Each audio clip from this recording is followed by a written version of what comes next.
এক সাহাবী বললেন আমি সারা রাত তাহাজ্জুদ পড়ব, ঘুমাবো না। এক সাহাবী বলল আমি আর স্ত্রীদের কাছে যাব না। আরেক সাহাবী বলল সারা বছর আমি রোজা রাখবো, আমি কোনোদিন রোজা ভাঙবো না। আল্লাহ রাসূল সাল্লাল্লাহু আলাইহি ওয়াসাল্লাম রেগে গেলেন, কারণ আল্লাহ রাসূল সাল্লাল্লাহু আলাইহি ওয়াসাল্লাম কি এগুলো শিখাইছেন আমাদেরকে? সারা রাত তাহাজ্জুদ এগুলো শিখাইছে? সারা বছর রোজা শিখাইছে? স্ত্রীদের থেকে আলাদা দূরে দূরে থাকা এগুলো শিখাইছে? রাসূল সাল্লাল্লাহু আলাইহি ওয়াসাল্লাম রেগে গেলেন। দেখেন what a check and balance, Islam কতটা ভারসাম্যপূর্ণ জীবন ব্যবস্থা। আল্লাহ রাসূল সাল্লাল্লাহু আলাইহি ওয়াসাল্লাম ডেকে বললেন কার এত সাহস যে বলেছে সারা রাত তাহাজ্জুদ পড়বে? কই, আমি নবী তো সারা রাত তাহাজ্জুদ পড়ি না, আমি নবী তো তাহাজ্জুদ পড়ি আবার ঘুমাই, তো আমি ঘুমাইয়া আল্লাহর এত বড় প্রিয় বান্দা হতে পারি, তোমার সমস্যা কোথায়? আমি নবী হয়ে 11 জন স্ত্রীর সাথে মেলামেশা করতে পারি, তোমার মিশতে সমস্যা কোথায়?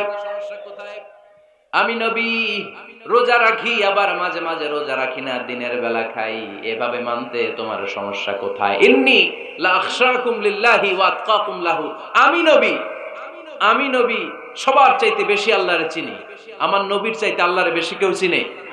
আরে নবী তো আমাদেরকে আল্লাহকে চিনিয়ে দিয়েছে, চিল্লায় বলেন ঠিক কি না? আমার নবীর চাইতে কেউ বেশি বুজুর্গ হতে পারবে না, আমার রাসূলের চাইতে কেউ বেশি আল্লাহ আল্লাহ হতে পারবে। তার মানে রাসূল যতটুকু শিখিয়েছে অতটুকুই শ্রেষ্ঠ। এটা টপকিয়ে এটার উপর দিয়ে অ্যাডভান্স হয়ে সামনে যাওয়া যাবে? বেশি বোঝা যাবে না। খবরদার, রাসূল যেটা শিখিয়েছেন অতটুকুর মধ্যে থাকতে হবে, তাহলে কল্যাণ আর বরকত দিবে কে? মাগরিবের ফরজ নামাজ কয় রাকাত? কয় রাকাত? ফরিদপুরের কেউ যদি বলে আমি অনেক বড় আল্লাহর ওলি, আমি 5 রাকাত পড়ব সব বেশির জন্য, হ্যাঁ কি কয় হবে না? 5 রাকাত তো, সেজদা কয়েকটা বেশি আছে এটার মধ্যে, রুকু কয়েকটা বেশি, কষ্টও বেশি, হবে? কথা কয় না হবে? রমাদানের 30 দিন রোজা রাখা ফরজ, আপনি যদি বলেন না রমজানে না রেখে এটা আমি শাবান জুলকাদ জুলহজ 3 মাস টানা 90 দিন রেখে দিব, বেশি রাখবো আমি, হবে? হবে? কারণ বেশি বুঝছে। কারণ কি? আল্লাহ রাসূলের চাইতে বেশি বোঝা যাবে, আল্লাহ রাসূলের চাইতে বেশি বুজুর্গ সাজা যাবে। খবরদার, never be advanced from Allah and his রাসূল। আল্লাহ এবং আল্লাহ রাসূলের চাইতে আমরা অ্যাডভান্স হব না। আল্লাহ আল্লাহ রাসূল যা দিয়েছেন ওইটাই ফাইনাল। ওইটা কি ফাইনাল? আওয়াজ করে বলেন ওইটা কি? তাহলে সামাজিক সুখ সম্প্রীতির প্রধান মাধ্যম হচ্ছে আল্লাহ আল্লাহ রাসূল যা বলেছে এটাই আমরা মানবো, এর উপরে আমরা কোনো কথা বলতে চাই। এরপর আল্লাহ ঈমানদারদেরকে আবার ডাক দিলেন, বললেন ইয়া আইয়ুহাল্লাযীনা আমানু লা তারফাউ আসওয়াতাকুম ফাওকা সাওতিন নবী, ও বিশ্বাসীরা খবরদার, আমার নবীর কণ্ঠের চাইতে তোমাদের কণ্ঠ বড় করো না। ঘোষণাটা কার? কারণ সাহাবারা আল্লাহ রাসূল সাল্লাল্লাহু আলাইহি ওয়াসাল্লামের চারদিকে এরকম ঘিরে বসে থাকতো, এজন্য সাহাবাদেরকে উদ্দেশ্য করে আল্লাহ বললেন আমার নবীর গলার সাউন্ড যতটুকু তোমাদের সাউন্ড থাকবে অতটুকু বা অতটুকুর চেয়ে কম, এর চেয়ে বড় হওয়া যাবে তাহলে বেয়াদবি হয়ে যাবে। তাহলে কি হয়ে যাবে? বনু তামিম গোত্রের নেতা কে হবে? আল্লাহর হাবিব সাল্লাল্লাহু আলাইহি ওয়াসাল্লাম পরামর্শ করছিলেন। আবু বকর রাদিয়াল্লাহু তাআলা আনহু বললেন আমার মনে হয় এই লোকটা হইলে ভালো হয়। ওমর ফারুক বলে না, উনি না, আমার মতে এই লোকটা হইলে ভালো। সাইয়েদনা আবু বকর বললেন আরে না ওমর, তুমি বুঝছো না, আমি যার কথা বলেছি সে হলে সবচেয়ে ভালো, তার মধ্যে নেতৃত্বের গুণ আছে। সাইয়েদনা ওমর ফারুক বলেন না আপনি বুঝেন নাই, আপনার আমি ভালো বুঝছি, আমি যারে বলেছি সেই হবে নেতা। তর্ক আছে না নাই? এই তর্ক, কথার নাম কথা, কথার পিঠে কথা করতে করতে করতে করতে ওনাদের মধ্যে একটু ঝগড়ার একটা ভাব, বিশ্বনবী বসা, এই ঝগড়া করতে করতে সাউন্ড বড় হয়ে গেছে, এই উনি হবে, উনি বলে না উনি হবে। বিশ্বনবীর কণ্ঠের চাইতে কণ্ঠ উঁচু হয়ে গেল, আরশের উপর থেকে একটা ধমক দিলেন কে? আল্লাহ বলেন খবরদার লা তারফাউ আসওয়াতাকুম ফাওকা সাওতিন নবী, নবীর কণ্ঠের চাইতে কণ্ঠ উঁচু করো না। ওয়ালা তাজহারু লাহু বিল কওলি কাজহারি বা'দিকুম লিবা'দ আন তাহবাতা আমালুকুম ওয়া আনতুম লা তাশউরুন, নবীর কণ্ঠের চাইতে তোমাদের কণ্ঠ যদি উঁচু হয়ে যায় তোমাদের সব নেক আমলগুলো আমি আল্লাহ বাতিল করে দেব। ধমকটা ছোট না বড়? ছোট না বড়? মনোযোগ আছে আপনাদের? যদি নবীর কণ্ঠের চাইতে তোমাদের কণ্ঠ বড় হয়, জীবনে যত ইবাদত করছো সব বাতিল, নামাজগুলো বাতিল, কাজে আসবে না। হজ করছো বাতিল, রোজা রেখেছো বাতিল, সব বাতিল। বেয়াদবি করেছো নবীর সাথে, চিল্লায় বলেন ঠিক কিনা? নবীর কণ্ঠের চাইতে নিচু হতে হবে কণ্ঠ। এই আয়াত আসার পরে সাহাবারা তো এমন ভয় পেলেন, এবার নবীর কাছেই কেউ আসে না। সুবহানাল্লাহ কইবেন না? ভয়ে আসে না, ভয়ে না জানি আমার কণ্ঠ আবার নবীর কণ্ঠের চাইতে উঁচু হয়ে যায়। ওমর ফারুক রাদিয়াল্লাহু তাআলা আনহু ডানে ঘুরে বায়ে ঘুরে কাছে আসে না। আবু বকর রাদিয়াল্লাহু তাআলা আনহু ডানে ঘুরে বায়ে ঘুরে কাছে আসে না। আল্লাহর হাবিব ওমর ফারুককে ডাক দিলেন, এই ওমর সামনে আসো, এদিকে আসো। ওমর ফারুক আসলেন, কিন্তু ওমর ফারুক এত আস্তে আস্তে কথা বলেন, বিশ্বনবী ওমর ফারুকের কথা কানে শোনে না। সুবহানাল্লাহ নাই? এত আস্তে আস্তে ওমর ফারুক কথা বলেন, বিশ্বনবী শুনতে পান না। ওমর কি বললা, একটু জোরে বলো না। ওমর ফারুক একটু জোরে বললেন, তাও শুনেন না। বিশ্বনবী বলেন, আরেকটু সাউন্ড বড় করে বলো, আমি তো শুনি না, জোরে বলো। ভয়, কারণ কণ্ঠ যদি উঁচু হয়ে যায় আমার নবীর কণ্ঠের চাইতে, জীবনের সব ইবাদত শেষ। এজন্য কথা কওয়ার দরকার নেই, ইবাদত গুলো ঠিক থাকে, আওয়াজ করে পড়তে হবে আল্লাহু আকবার। তাহলে 2 নাম্বার গাইডলাইন, লা তারফাউ আসওয়াতাকুম ফাওকা সাওতিন নবী, নবীর কণ্ঠের চাইতে কণ্ঠ উঁচু করো না। আপনারা হজ উমরা করেছেন কে কে দেখি? মাশাআল্লাহ, হাত নামান। যারা আমরা করি নাই, আমরা আল্লাহর কাছে কামনা করি, আল্লাহ আমাদেরকেও তুমি যাওয়ার তৌফিক দাও। আমিন। আমরাও যেন আমার নবীর কবরের সামনে দাঁড়িয়ে নবীরে সালাম করতে পারি, তৌফিক দাও। আমিন। আমরাও যেন রাউদাতুম মিন রিয়াদিল জান্নাহে ঢুকে 2 রাকাত নামাজ পড়তে পারি, তৌফিক দাও। আমিন। তোমার ঘরটা যেন তাওয়াফ করতে পারি, তৌফিক দাও। আমিন। মক্কা মদিনার ঐতিহাসিক জায়গাগুলো যেন দেখে হৃদয়টারে ঠান্ডা করতে পারি, আল্লাহ তৌফিক দাও। আমিন। তো যারা গিয়েছেন তারা জানেন, মসজিদে নববীতে নামাজের পরে আপনারা যখন পূর্ব দিকে, প্রথম কাতারের পূর্ব দিকে সবাই লাইন ধরে যেতে যেতে প্রথমে বাম দিকে পড়ে রাউদাতুম মিন রিয়াদিল জান্নাহ, জান্নাতের বাগান সমূহ থেকে একটা বাগান। পুরো মসজিদে নববীর কার্পেটের এক কালার, ওই রাউদাতুম মিন রিয়াদিল জান্নাহর কার্পেটের আরেক কালার। আল্লাহ রাসূল সাল্লাল্লাহু আলাইহি ওয়াসাল্লামের ঘর আর মিম্বার এতটুকু জায়গাকে অন্য কালারের কার্পেট দেয়া হয়েছে। এটা দুনিয়ার বুকে জান্নাতের টুকরার মধ্যে থেকে একটা টুকরা। কোন সুবহানাল্লাহ। হাজিরা খুব ভিড় করে এখানে নামাজ পড়ার জন্য। এটা বাম দিকে পাবেন। এরপরে যেতে যেতে কিছু দূর যাওয়ার পরেই বাঁ দিকে পাবেন বিশ্বনবী সাল্লাল্লাহু আলাইহি ওয়াসাল্লামের কবর, আল কবর আশ শরীফ। আমার নবী এখানে শুয়ে আছে। যেই নবীর কথা আজীবন ওয়াজে শুনলেন, যেই নবীরে নামাজের তাশাহুদে বসে সালাতু সালাম পড়ে শোনা, যেই নবীর জন্য দেহের তাজা রক্ত আমরা বিলিয়ে দিতে রাজি, ওই নবীর কবরের সামনে যে যখন দাঁড়াবেন আর ভাববেন আমার আর নবীর থেকে ব্যবধান 5-6 হাত, এখানে আমার নবী শুয়ে আছে, এইখানে আমি, আপনি কি ধৈর্য ধারণ করতে পারবেন? কথা বলেন, নিজেকে সামলে রাখতে পারবেন? আমার নবীর কোন উম্মত প্রথম যখন উমরা করতে যায়, হজ করতে যায়, নবীর কবরের সামনে দাঁড়িয়ে নিজেকে সামলে রাখতে পারে না, চিৎকার দিয়ে কান্না আসে, চোখ দিয়ে ধা ধা করে অশ্রু ঝরে। যেই নবীর ভালোবাসা আমার হৃদয়ের মধ্যখানে, আমার নবী নাকি শোয়া আছে এই জায়গায় আমার নবী শোয়া। সহ্য হয় না, বুক ফেটে চিৎকার আসে, কিন্তু চিৎকার দেয়া যায় না। কারণ যে আয়াতের তাফসীর আপনাদেরকে শোনাচ্ছি, এই আয়াতটা বিশ্বনবীর কবরের উপরে লেখা। লা তারফাউ আসওয়াতাকুম ফাওকা সাওতিন নবী, তুমি নবীর দরবারে এসেছো, এখানে বড় গলায় আওয়াজ করে কোনো কথা বলা যাবে না। চিল্লায় বলেন ঠিক কি না? এই আয়াতটা আজও লেখা নবীর কবরের উপরে। লা তারফাউ আসওয়াতাকুম ফাওকা সাওতিন নবী, এটা নবীর দরবার। এখানে চিৎকার চেঁচামেচি করে দুরূদ পড়া যাবে না, লাফালাফি করা যাবে না, ভদ্রভাবে আন্তরিকতার সাথে বিনয়ের সাথে নবীরে সালাম দিতে হবে। সুবহানাল্লাহ পড়েন। আল্লাহ রাসূল সাল্লাল্লাহু আলাইহি ওয়াসাল্লাম আমাদের থেকে বিদায় নিলেন, কিন্তু এই আয়াতের হুকুম আজও আছে না নাই?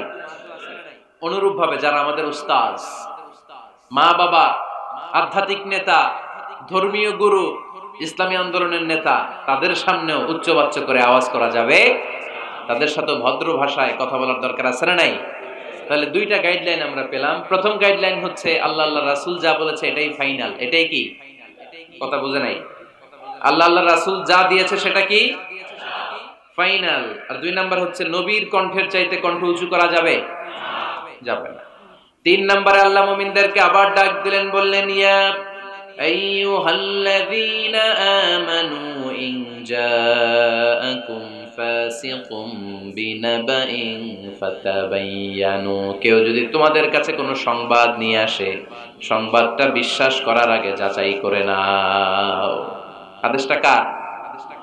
জোরে বলেন। আমরা কিছু শুনলেই বিশ্বাস করি, এরকম আছে না নাই? যা শুনে তাই বিশ্বাস করে, এরকম করা যাবে? তো কি করবেন তাইলে? হ্যাঁ, কি করতে হবে? ঠিক না বেঠিক?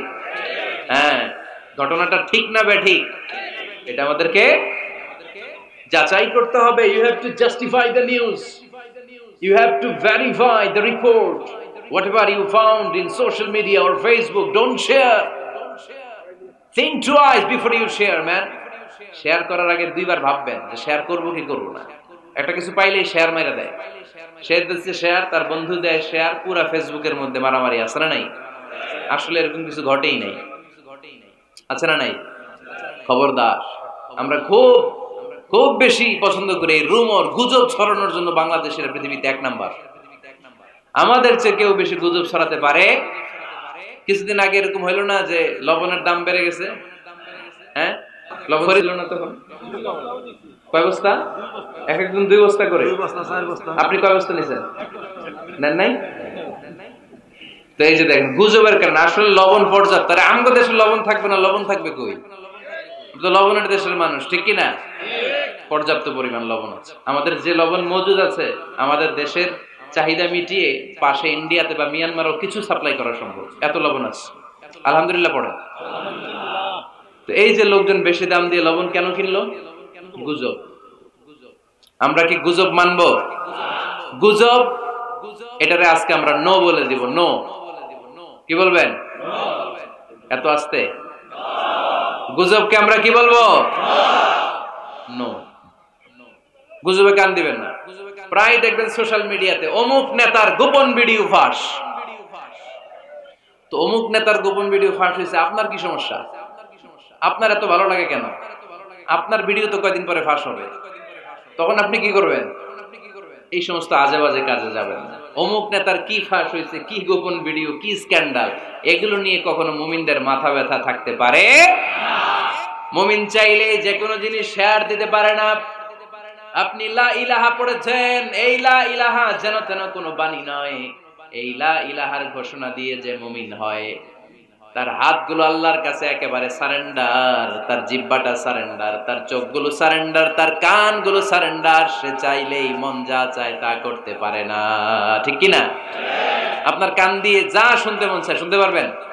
কেন পারেন না? কারণ আপনি মুমিন, ঠিক কি না? চোখ দিয়ে যা দেখতে মন চায় দেখা যায়। তাহলে ফাচাবাইয়ানু, নিউজ একটা শুনলেই আমরা শেয়ার দিব না ভাই, আমরা একটু চেক করব, ক্রস চেক, ডাবল চেক, নির্ভরযোগ্য তথ্যসূত্র তালাশ করব যে আসলে এই ঘটনাটা ঘটছে কিনা। 100% যখন আপনি confirm, then you may share in Facebook, that's not a big deal. Then share দেন, জনসচেতনতার জন্য শেয়ার দেন, সমস্যা নাই। কিন্তু না জেনে শেয়ার দেওয়া যাবে? কথা বলেন। আল্লাহ রাসূল সাল্লাল্লাহু আলাইহি ওয়াসাল্লামের জীবনে এরকম একটা ঘটনা ঘটেছিল। হারিস বিন মিরার রাদিয়াল্লাহু তাআলা আনহু বনুল মুস্তালিকের যুদ্ধে জেতার পরে হারিস বিন মিরারকে বিশ্বনবী দায়িত্ব দিলেন যে হারিস বিন মিরার, তুমি এই এলাকার নেতা, কি করতে হবে আমাদের? বিশ্বনবী বললেন নামাজ পড়বা, রমাদানের রোজা রাখবা, যাকাত আদায় করবা।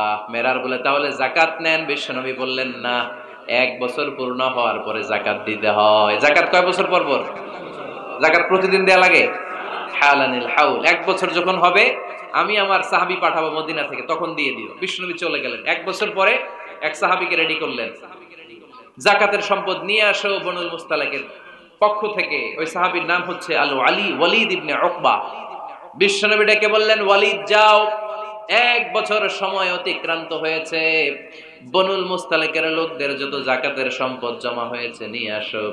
সাইয়েদনা ওয়ালিদ ইবনে উকবা যখন সম্পদ আনার জন্য বের হলেন, ওইদিকে বনুল মুস্তালিকের লোকেরা শুনতে পেল বিশ্বনবীর পাঠানো সাহাবী ওনাদের এলাকায় শুভাগমন করবে। ওই সাহাবীকে লাল গাড়িচার সংবর্ধনা দেওয়ার জন্য সেনাবাহিনী সহ পুরো এলাকা থেকে সব সৈন্যবাহিনী সহ তারা মরুভূমির মধ্যে এসে দাঁড়িয়ে রয়েছে। সুবহানাল্লাহ পড়ে। নবীর সাহাবীর আগমন হবে, নবীর সাহাবীর শুভাগমন। উনি এসে আমাদের এলাকার যাকাতের টাকা কালেকশন করে নিয়ে যাবে, ওনাকে সংবর্ধনা দিব, বের হও। তলোয়ার নিয়ে, ঘোড়া নিয়ে, গার্ড দিয়ে আমরা দাঁড়িয়ে থাকি। তো মরুভূমিতে সবাই দাঁড়ায় আছে। আল ওয়ালিদ ইবনে উকবা মদিনা থেকে বিশাল রাস্তা পাড়ি দিয়ে যখন বনুল মুস্তালিকের এলাকার কাছাকাছি দূর থেকে দেখে তলোয়ার নিয়ে লোকজন দাঁড়ায় আছে। কি নিয়ে দাঁড়ায় আছে? উনি ভাবছে আমারে মারার জন্য দাঁড়ায় আছে। উনি মনে মনে ভাবলেন, বিশ্বনবী পাঠালেন যাকাত নেয়ার জন্য, যাকাত পরে নিব, আগে জান সামলাই। কারণ এলাকার লোকেরা সব তলোয়ার নিয়ে সেনাবাহিনী সহ দাঁড়ানো। আসলে কথাটা কি ঠিক? মারার জন্য দাঁড়ায় আছে? কি জন্য? সম্মান দেওয়ার জন্য, ওয়েলকামিং রিসেপশন দেওয়ার জন্য। উনি ভাবলেন আমারে কচু কাটা করবো, এক কাজ করি, ওদিকে না যে অ্যাবাউট টার্ন উল্টা করি। যেই চিন্তা ওই কাজ। সাহাবী আল ওয়ালিদ ইবনে উকবা উল্টা ঘুরে গেলেন, মন্দ ধারণা নিয়ে ফিরে যেয়ে বিশ্বনবীরে বললেন, নবী আপনি আমার মায়ের খাওয়ার জন্য পাঠাইছিলেন, যাকাত আনার জন্য পাঠিয়েছেন, কিন্তু তারা যাকাত তো দিবেই না, আমারে হত্যার জন্য তলোয়ার নিয়ে দাঁড়িয়েছিল গো নবী। কথা কি সত্য? উনি ভুল বুঝতে পারছেন, উনি ভুল বুঝেছেন, না বুঝে ভুল কথায় বিশ্বনবীর কাছে প্রচার করে দিলেন। আল্লাহর হাবিব সাল্লাল্লাহু আলাইহি ওয়াসাল্লাম সহজ সরল মনা নবী, সাহাবী তো আর মিথ্যা বলবেন না। বিশ্বনবী বিশ্বাস করলেন, বিশ্বাস করে খালিদ ইবনে ওয়ালিদের নেতৃত্বে 1000 সৈন্যের অভিযান পাঠালেন। বললেন যাও, যে দেখো ঘটনা কি, ঘটনা সত্য হলে অভিযান চালাও। আল্লাহ বলেন নবী অভিযান পরে চালায়েন, একটু থামেন। ফাতাবায়ানু ইন জাআকুম ফাসিকুম বিনাবাইন ফাতাবায়ানু। নবী ওয়ালিদ এসে আপনার কাছে দেই তথ্য প্রচার করেছে, তথ্যটা সঠিক নয়, আগে যাচাই করেন, তারপরে অ্যাকশনে যান। ঠিক কি না? আমরা ডাইরেক্ট অ্যাকশন মারি, আমরা কি করি? Action action, direct action. সত্য না মিথ্যা ধার ধারি না। আল্লাহ বললেন নবী অভিযান চালাবেন না। ওয়ালিদ যেই কথা আপনারে বলেছে এই কথাটা সত্য নয়। আন তুসিবু কওমান বিজাহালাতিন ফাতুসবিহু আলা মা ফাআলতুম নাদিবিন। আপনি যদি ওই মুসলমানদের এলাকায় না জেনে অভিযান পাঠান, এই অভিযানে যদি কেউ মারা যায়, প্রত্যেকটা মৃত্যুর দায়ভার কিন্তু আপনার কাঁধেই বর্তাবে গো নবী। ঠিক কি না? এই যে আপনি চেক না করে, জাস্টিফাই না করে, নিশ্চিত না হয়ে ওয়ালিদের কথায় বিশ্বাস করেই বনুল মুস্তালিককে অ্যাটাক করার জন্য 1000 সৈন্যবাহিনী পাঠালেন। ওরা যদি আক্রমণ করত, কেউ যদি মারা যেত, এই দায়ভার কার? আমার নবীর। ঠিক কিনা? নবীকে শিখানোর মাধ্যমে আল্লাহ তাআলা গোটা উম্মাহকে শিখাই দিলেন, ইন জাআকুম ফাসিকুম বিনাবাইন ফাতাবায়ানু। কেউ যদি খবর নিয়ে আসে, শুনেই বিশ্বাস করো না, আগে যাচাই করো, আগে চেক করো, তারপরে বিশ্বাস করবা। ঠিক কিনা? তাহলে এখন থেকে একটা কিছু শুনলে বিশ্বাস করবেন? একজন এসে বলল, ভাইজান আপনার মেয়েরে দেখলাম আরেক ছেলের সাথে বাজারে ঘোরাফেরা করে, ওই রমনার বটমূলে দেখলাম আপনার মেয়ে আরেক ছেলেরে নিয়ে পষ্টি নষ্টি করে। লোকের কথা বিশ্বাস করে বাসায় যে মেয়ের চুলের মধ্যে ধরে মাইর, আইজো মার কাইলো মাইর। এরকম হইতে পারে না? হয়তো ওই লোক আপনার মেয়ের মতো দেখতে আরেক মেয়েকে দেখছিল। এরকম হয় কিনা সমাজে? একজন এসে বললো, ভাই আপনি এখানে ভাবিরে তো দেখলাম ওই জায়গায় আরেক লোকের সাথে ঘোরাফেরা করতেছে, খবর রাখেন না বাসা? আপনি রেগে মেগে, ঘটনা কি? আমার খেয়ে আমার পরে আরেকজনের সাথে, যে এই বাড়িতে যে মায়ের, কোনো কথা নেই। দেখবেন যে ছোট্ট মারামারি থেকে এই ঘটনা অনেক সময় বিচ্ছেদ বা ডিভোর্স পর্যন্ত গড়ায়। ঠিক কিনা? ওই যে শোনা কথায় কান দিচ্ছেন, ফাতাবাইয়ুন, আপনি চেক করেন নাই। হয়তো আপনার স্ত্রীর মতো দেখতে, বা আপনার স্ত্রী যে জামা পরে, যে পোশাক পরে, এরকম পোশাক পরে আরেক নারীকে দেখছে, আপনার বউ না এটা। আপনার মেয়ের ব্যাপারে যে তথ্য দিয়েছে এটা সঠিক নয়, সে আপনার মেয়ের মতো আরেকটা মেয়েকে দেখেছে, এসে আপনার কাছে বলে দিছে, আপনিও বিশ্বাস করছেন। ভেজাল আছে না নাই? এই ভেজালগুলোকে থামানোর জন্য কোরআনে এই বিধানগুলো নাজিল করেছে কে? তাহলে ফরিদপুরের ভাইয়েরা, 3 নাম্বার গাইডলাইন সমাজটারে সুন্দর রাখার, তথ্য একটা শুনলেই বিশ্বাস করবেন না। সিলে কান নিয়ে গেছে, শুনলেই সিলের পিছনে দৌড়, নাকি? কি করবেন? আগে কানে হাত দিয়ে একটু দেখবো কান দুইটা আছে না নাই, তারপরে চিলের পিছনে দৌড়াবো। তাহলে এখন থেকে আমরা তথ্য একটা শুনলে বিশ্বাস করব। তাহলে কি করবেন? বলতে হবে কি করবেন? যাচাই বাছাই, জাস্টিফিকেশন অফ দ্য নিউজ। কোন নিউজ জাস্টিফিকেশন ছাড়া আমরা প্রচার করব, বিশ্বাস করব, শেয়ার করব না।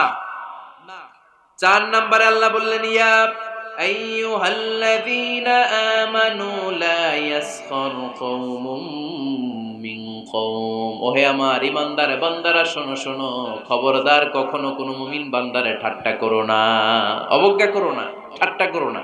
তার মনে কষ্ট হয় এমন কোনো কথা তারে বলো না। Never scoff of anybody. কাউকে নিয়ে ঠাট্টা করবেন না, তার দেহ নিয়ে, তার আকৃতি নিয়ে, তার বংশ নিয়ে। এক লোকের বাবা ছিল চোর, কিন্তু তার ছেলে অনেক ভালো। আপনি কি তারা বলতে পারবেন তুই চোরের ঘরের চোর? বলতে পারবেন? চুরি করছে বাবা, ওর কি দোষ? কথা বলেন। এগুলো কবিরা গুনাহ। আওয়াজ করে বলেন তো কি গুনাহ? তো এই যে আমাদের এক এক ধরনের আকৃতি, এটা কি আমি বানাইছি? আপনি বানাইছেন? দিছে কে? এজন্য কারো দেহের গঠন নিয়ে যদি আপনি অবজ্ঞা করেন, এটা প্রক্ষান্তরে আপনি স্রষ্টাকে নিয়ে অবজ্ঞা করলেন। কারো দেহের আকৃতি নিয়ে যদি আপনি তুচ্ছ করেন, তাকে তুচ্ছ করেননি, আমার রবকে আপনি তুচ্ছ করেছেন। চিল্লায় বলেন ঠিক কিনা? খবরদার, তুই কালু, তুই লম্বু, তুই মোটু, তুই কানা, তুই রোহিঙ্গা, আছে না নাই? ইদানিং ইদানিং এটা খুব চলে। এই রোহিঙ্গা নামটা আছে না? ফরিদপুরে এগুলো ঢুকে নাই না? আমাদের ওইদিকে দেখি কি অবস্থা, কারোর সাথে কেউ লাগলে তুই রোহিঙ্গা। কি আশ্চর্য, এই গালি কবে আসলো? হ্যাঁ, অনেক ধরনের গালি। ঢাকায় আরেকটা চলে ফইন্নির ভূত, কি বলে? এই এগুলো আগে শুনি নাই আমরা, রিসেন্ট এগুলো বলা শুরু করছে। ফইন্নির ভূত, রোহিঙ্গা না, এগুলো বলে আপনি কাউকে অবজ্ঞা করতে পারবেন? পারবেন না। খবরদার, এটা কবিরা গুনাহ, এটা ছোট গুনাহ মনে করবেন না। কারণ আকৃতি নিয়ে তুচ্ছ করা যায় না, কারণ আকৃতি দান করেছে কে? ওয়াল্লাযী ইউসাউবিরুকুম ফিল আরহামি কাইফা ইয়াশা লা ইলাহা ইল্লা হুয়াল আজিজুল হাকীম। তিনি এমন সত্তা যিনি তোমাদের চেহারার অবয়ব দিয়েছেন, তোমাদের আকৃতি দান করেছেন তখন যখন তোমরা মায়ের পেটের ভেতরে ছোট্ট জোকের মতো ছিলা। মায়ের পেটের ভেতরে আমরা যখন সবাই এত ছোট্ট, তখনই আমাদের চেহারার আকৃতি দিয়েছে কে? কে সুন্দর হব, কে ছেলে হব, কে মেয়ে হব, কে মোটা হব, কে চিকন হব আমার ইচ্ছা হয়েছে? আওয়াজ করে বলতে হবে, কার ইচ্ছায়? প্রত্যেককে যদি আল্লাহ প্রত্যেকের নিজের চেহারা ডিজাইন করতে দিতেন, আল্লাহ যদি বলতেন তোমার চেহারাটা কেমন হবে তুমি ডিজাইন করো, তাহলে আপনি আপনারা কেমন বানাতেন? হ্যাঁ বলেন, ফরিদপুরের ভাইরা বলেন, সুন্দর করে বানাতেন তাই না? সবচাইতে স্মার্ট, সবচেয়ে সুন্দর করে আমি আমার চেহারাটা বানাতাম যদি আমাকে ডিজাইন করার সুযোগ দেওয়া হতো। কিন্তু এই সুযোগ তো আল্লাহ দেন নাই। ডিজাইন স্বয়ং করে দিয়েছেন কে? কোন নারীকে যদি আল্লাহ বলতে, এই নারীরা তোমাদের চেহারা কার কেমন লাগবে তোমরা বানাও, প্রত্যেক নারী কি করতো? বিশ্ব সুন্দরী করে নিজেকে বানাতো। খুদ ধরার মতো কোনো জায়গা সে নিজের জন্য রাখতো না, ঠিক কিনা? কিন্তু এটা আল্লাহ দেন নাই। এই আকৃতিটা আমাদেরকে সরাসরি দান করেছেন কে? খবরদার, আমাদের অনেকে বিকলাঙ্গ, আমাদের অনেকের হাত ছোট, পা বড়, দেখতে মোটা, কেউ চিকন, কেউ কালো। খবরদার, কারো আকৃতি নিয়ে কখনো কোনো অবজ্ঞার সুরে, ঠাট্টার সুরে কোনো কথা আমরা বলবো না। রাজি আছেন? সবাই রাজি আছেন? আল্লাহ রাসূল সাল্লাল্লাহু আলাইহি ওয়াসাল্লামের এক সাহাবী ছিল, নাম ইবনে মাসউদ রাদিয়াল্লাহু তাআলা আনহু। ওনার পায়ের নলা ছিল খুব চিকন, অস্বাভাবিক চিকন, স্বাভাবিক না। তো উনিও এটা ঢেকে রাখতেন, দেখাতেন না কাউকে। একদিন উনি খেজুর পাড়ার জন্য খেজুর গাছে উঠলেন। খেজুর গাছে ওঠার পরে নিচ থেকে সাহাবারা পায়ের চিকন নলা দেখে ফেলছে। দেখে সবাই হাসি, সবাই হেসে কুটি কুটি। বিশ্বনবী বললেন, হেসো না, খবরদার, আমার ইবনে মাসউদের পায়ের চিকন নলা দেখে হেসো না। আমার ইবনে মাসউদের এই পায়ের চিকন নলা যদি মিজানের পাল্লায় উঠিয়ে দেয়া হয়, কিয়ামতের দিন উহুদ পাহাড়ের চেয়েও ভারী হয়ে যাবে। খবরদার, আমার ইবনে মাসউদকে আমার আল্লাহ অনেক পছন্দ করে, তার পা চিকন দেখে তাকে তুচ্ছ করো না। আল্লাহর হাবিব সাল্লাল্লাহু আলাইহি ওয়াসাল্লামের 11 জন স্ত্রীর মধ্যে থেকে একজন স্ত্রী ছিলেন একজন স্থূল আকৃতির, অবেসিটি ছিল, একটু মোটা। ওনার নাম ছিল সাফিয়া রাদিয়াল্লাহু তাআলা আনহা। আম্মা জান আয়েশার সাথে একবার সাফিয়ার ঝগড়া। নবীদের বউদের মাঝে মাঝে মাঝে ঝগড়া হতো, তবে সেটা হতো মধুর ঝগড়া। সুবহানাল্লাহ পড়েন। আম্মা জান আয়েশা রাদিয়াল্লাহু তাআলা আনহার বাসায় একদিন বিশ্বনবী বসা ছিলেন, আর একজন স্ত্রী, বিশ্বনবীর আরেকজন স্ত্রী রান্না করে কিছু খাবার আম্মা জান আয়েশার ঘরে পাঠিয়েছেন। এক দাসী দিয়ে বলল, যাও এটা আয়েশার ঘরে দিয়ে আসো, কারণ নবী আয়েশার ঘরে। আম্মা জান আয়েশা রাদিয়াল্লাহু তাআলা আনহা বললেন, এগুলো কি? ওই দাসী বলে, তরকারি। কে দিছে? অমুক স্ত্রী। কেন দিয়েছে? আমি কি রান্না করতে পারি না? তোমরা রান্না তোমরা খাও। এই কথা বলে পাতিল সহ উড়ায় মারছে চেহারা। এর কারণ ওনারা মানুষ ছিলেন, মানবীয় ব্যাপারগুলো ওনাদের মধ্যেও কাজ করত। আবার এক স্ত্রী ঝোল দিয়ে রান্না করে কিছু খাবার নিয়ে এসেছে। আম্মা জান আয়েশা রেগে মেগে ওই ঝোল নিয়ে ওই স্ত্রীর গালের মধ্যে মেখে দিয়েছেন। বিশ্বনবীর আরেক বউয়ের গালের মধ্যে ওই ঝোল লাগাই দিচ্ছে। এবার ওই স্ত্রী বিশ্বনবীর কাছে যে বলে, ইয়া রাসূলুল্লাহ, দেখেন আয়েশারে আপনি বেশি আদর করেন তো, দেখেন কি করে আমাদের সাথে। এই যে আমাদের গালের মধ্যে ঝোল মাখাই একবার মেকআপ বানাই দিচ্ছে। বিশ্বনবী সাল্লাল্লাহু আলাইহি ওয়াসাল্লাম বললেন, তাই? আয়েশাকে ডাকো। আম্মা জান আয়েশা রাদিয়াল্লাহু তাআলা আনহা আসলেন। আল্লাহ রাসূল সাল্লাল্লাহু আলাইহি ওয়াসাল্লাম বললেন, তুমি কি আমার এই স্ত্রীর সাথে এমন আচরণ করেছো? আম্মা জান আয়েশা বললেন, করেছি। কেন? আম্মা জান আয়েশা বললেন, তখন মেজাজটা গরম ছিল। এখন বুঝতে পারতেছে আসলে এই কাজটা করা ঠিক হয় নাই। এবার বিশ্বনবী বিচার করবেন। বিশ্বনবী বললেন, আল কিসাস, যেমন করা হয়েছে বিচার হবে তেমন। তোমার গালে যেমনি ঝোল লাগাইতেছে, তুমি একটু ঝোল নিয়ে আয়েশার গালে লাগাই দাও। সুবহানাল্লাহ পড়বেন না? ওই স্ত্রীও কিছু ঝোল নিয়ে আম্মাজান আয়েশার গালে লাগাই দিল। এখন দুইজনে হাসতেছে, বিশ্বনবীও হাসলেন, আরশের উপর থেকে খুশি হয়ে গেলেন কে? তো স্ত্রীদের মধ্যে মাঝে মাঝে এটা ঘটতো। সাফিয়া রাদিয়াল্লাহু তাআলা আনহা ছিলেন একটু মোটা। আম্মাজান আয়েশা বললেন, ইয়া রাসূলুল্লাহ, দেখেন আপনার মুটি বউ, আপনার মুটকি বউ, এই মুটি বউ বলে একদিন একটা গালির মতো দিয়ে ফেলছে। আল্লাহ রাসূল সাল্লাল্লাহু আলাইহি ওয়াসাল্লাম রেগে গেলেন, বললেন, আয়েশা এটা কেমন কথা তুমি বললা মুটি? আমার সাফিয়ারে তুমি মুটি বলে গালি দিলা রে আয়েশা। ইয়া আয়েশা লাকাদ কুলতিলা কালিমা লাউ মুজিজাত বিমাইল বাহরি লামাজাজাতহু, এমন একটা মন্তব্য তুমি সাফিয়ার ব্যাপারে করে ফেলেছো রে আয়েশা, এই কথাটা যদি সাগরের নীল পানির মধ্যে ছেড়ে দেয়া হয়, এই কথার পঙ্কিলতার কারণে, এই কথার কর্দমাক্ততার কারণে, এই কথার পঙ্কিলতার কারণে সাগরের সব পানিগুলো মুহূর্তের মধ্যে কালো হয়ে যাবে। এই কথাটা সাগরে ফেলে দিলে সাগরের নীল পানি পুরোটা কালো হয়ে যাবে। আয়েশা, খবরদার, কাউকে তুচ্ছ করে অবজ্ঞা করে কখনো কিছু বলা যাবে না। এই জিহ্বাটা এটা ভয়ঙ্কর একটা অঙ্গ। বেশিরভাগ পাপ এই জিহ্বা দিয়ে হয়। কি দিয়ে হয়? এজন্য সাহাবারা জিহ্বা ধরে মাঝে মাঝে জিহ্বার মধ্যে ব্যাট মারতেন আর বলতেন, জিহ্বা তোর জন্য আমি আটকে যাব কিয়ামতের দিন। আমলিক আলাইকা লিসানাক, নিজের জিহ্বার মালিক নিজে হন। আপনার জিহ্বার মালিক যেন শয়তান না হয়ে যায়। জিহ্বা আপনার, শয়তানের ভাষায় আপনি কথা বলেন কেন?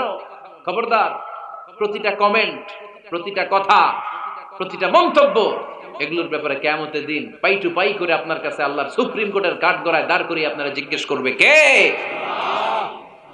এজন্য বিশ্বনবী বলছেন, মাইয়াদমানলি মা বাইনা লিহইয়াইহি ওয়া মা বাইনা রিজলাইহি আদমান লাহুল জান্নাহ। আমার কোন উম্মত যদি দুইটা অঙ্গের গ্যারান্টি আমারে দেয়, আমি আমার উম্মতকে জান্নাতের গ্যারান্টি দেব। দুইটা অঙ্গের, একটা হলো জিহ্বা আর একটা লজ্জাস্থান। দুই চোয়ালের মাঝে যা থাকে লিজ্জা, জিহ্বা, আর দুই পায়ের মাঝখানে যা থাকে লজ্জাস্থান। এই দুইটা অঙ্গের গ্যারান্টি যদি বিশ্বনবীকে আপনি দেন যে নবী, জিহ্বা আর লজ্জাস্থান এই দুইটা অঙ্গের কোনো পাপ আমি করব না, নবী বলে আমি দুনিয়ায় তোমার জান্নাতের গ্যারান্টি দিলাম। এজন্য জিহ্বাটারে সামলান, যা মনে চাই বললেন না। খবর আছে না নাই? খবর আছে।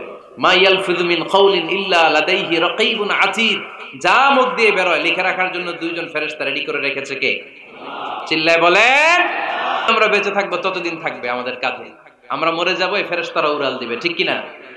দুই কান্দে জি ছিল যে তোমার দুইজনা পাহারা, তোমারে একলা থইয়া পালাইছে তাহারা, তোমার আটকুঠুরি নয় দরজা বন্ধ এবার হলো রে হলো, মুখে আল্লাহ রসুল সবে বলো, ও মুখে আল্লাহ রসুল সবে বলো, দুয়ারে আইসাছে পালকি নাই হরি গাও তোলো রে তোলো, মুখে আল্লাহ রসুল সবে বলো, ঠিক না?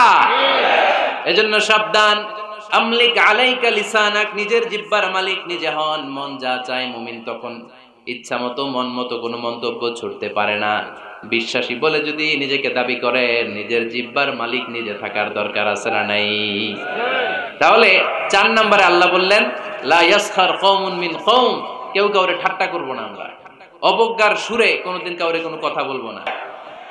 এরপরে 5 নম্বরে আল্লাহ বললেন, ওয়ালা তালমিজু আনফুসাকুম, খবরদার তোমরা অন্যের দোষ খোঁজো না, দোষ খুঁজবা নিজেদের। কিন্তু সমাজে আমরা অন্যের দোষ খুঁজি কি খুঁজি না? 5 নাম্বার, ওয়ালা তালমিজু আনফুসাকুম, নেভার ডিসফেম ইচ আদার, একে অপরের দোষ খোঁজো না। আমাদের সমাজে কিছু লোক আছে নিজের দোষ দেখে না, খালি অন্যের দোষ দেখে, আছে না নাই? চায়ের দোকানে বসে বসে দেখবেন বলবে, এই বাড়িতে এই সমস্যা, ওই বাড়িতে ওই সমস্যা, ওই বাড়িতে মারামারি, ওই বাড়িতে কাটাকাটি, তোর বাড়িতে কি সমস্যা ওইটা বল, তোমার বাড়িতে কি সমস্যা ওইটা বলো মিয়া, আছে না এরকম? এই হুজুর ভালো না, এই সমস্যা, ওই হুজুরও ভালো না, এই হুজুরও খারাপ, এই হুজুরের এই সমস্যা। তুমি হুজুরের কি সমস্যা? তুমি হুজুরের কি সমস্যা আগে জাতির কাছে ওইটা বলো। আগে নিজে ভালো হও, নিজে ভালো তো জগৎ ভালো।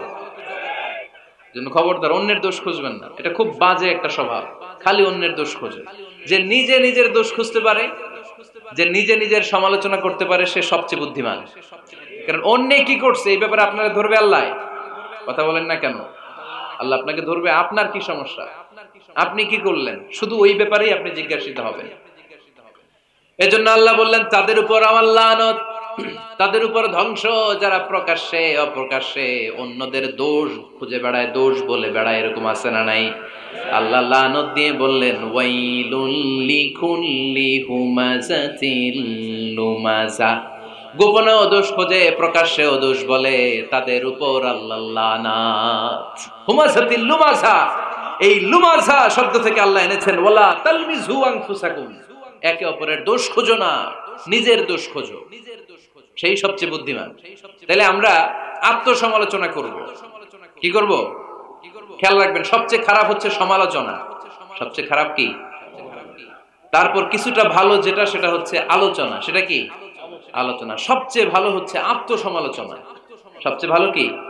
তাহলে তিনটা বললাম। এক হচ্ছে সমালোচনা, আমরা করব না, আমরা করব আলোচনা, আর সবচেয়ে বেশি করব আত্মসমালোচনা, সেলফ ক্রিটিসিজম। রাতে ঘুমানোর আগে একটু ভাববেন কি কি ভুল করলাম, কাকে কাকে কষ্ট দিলাম, কি কি অন্যায় আজকে আমার দ্বারা হলো, কালকের দিনটা যেন আমার আজকের দিনের চেয়ে ভালো হয়। নিজের সাথে নিজের এরকম বোঝাপড়ার দরকার আছে না নাই? আমরা যেন আত্মসমালোচনা করি ফরিদপুরের ভাইয়েরা, অন্যের দোষ যেন না খুঁজি। Small people talk about people, যারা নিচু মনের মানুষ এরা শুধু মানুষের দোষ খুঁজে বেড়ায়, মানুষ নিয়ে কথা কয়, এই মানুষের সমস্যা, এই সমস্যা। Average people talk about things and story and the incidents. যারা মাঝারি মনের মানুষ তারা বিভিন্ন ঘটনা নিয়ে কথা বলে, বিভিন্ন বিষয় নিয়ে কথা বলে। আর গ্রেট পিপল, যারা মহামানুষ, they talk about ideas, তারা নতুন নতুন আইডিয়া নিয়ে কথা বলে। এই আইডিয়া সমাজে অ্যাপ্লাই করলে, ইমপ্লিমেন্ট করলে সমাজটা বদলে যাবে। এই আইডিয়া এখানে সেট করলে এখানে কল্যাণ হবে। বড় মনের মানুষরা আইডিয়া নিয়ে কথা বলে। এখন the decision is yours, সিদ্ধান্ত আপনার। আপনি কি ছোট মনের মানুষ হবেন না বড় মনের মানুষ হবেন? অন্যরে নিয়ে আমার কোনো টেনশনের দরকার নেই। আমি জান্নাতি না জাহান্নামী, এই টেনশনে তো ঘুম আসে না আমার। আমার কি অবস্থা হবে আমি জানি না। আমি আরেকজনের দোষ খুঁজি, আমি আরেকজনের বদনাম বলি, আমি আরেকজনের পিছু লেগে থাকি। খবরদার, বিশ্বাসী বলে যারা দাবি করে তারা কখনো অন্যের পিছু লাগতে পারে না।